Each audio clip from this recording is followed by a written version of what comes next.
बुलेटिनच्या सुरुवातीलाच आपण मंत्रिमंडळ विस्ताराबाबत एक महत्त्वाची बातमी पाहणार आहोत। राज्य मंत्रिमंडळाचा उद्या नागपूरमध्ये विस्तार होणार आहे। मुख्यमंत्री देवेंद्र फडणवीस आणि उपमुख्यमंत्री एकनाथ शिंदे तसंच उपमुख्यमंत्री अजित पवारांनी शपथ घेतल्यानंतर 10 दिवसांनी आता राज्यातल्या मंत्रिमंडळ विस्ताराचा मुहूर्त आहे।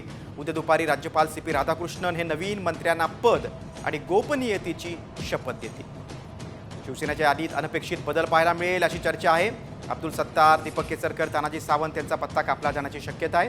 नव्या चेहऱ्यांना संधी मिळण्याची चर्चा आहे। तर भाजपमध्ये विजयकुमार गावित आणि सुरेश खाडेंचा पत्ता कट होण्याची शक्यता आहे। राष्ट्रवादीकडून दिलीप वळसे पाटील आणि आत्रामांना पुन्हा संधी दिली जाऊ शकते।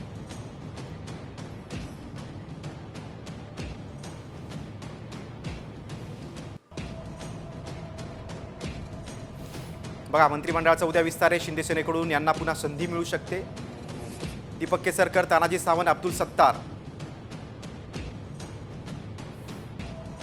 भाजपकडून यांना डच्चू मिळू शकतो। विजयकुमार गावित आणि सुरेश खाडे, माजी आदिवासी विकास मंत्री आहेत गावित। शिवसेनेचे हे मंत्री शपथ घेणार। उदय सामंत, संजय शिरसाट, शंभूराज देसाई, संजय शिरसाट यांना पहिल्यांदा संधी मिळते मंत्रिपदाची।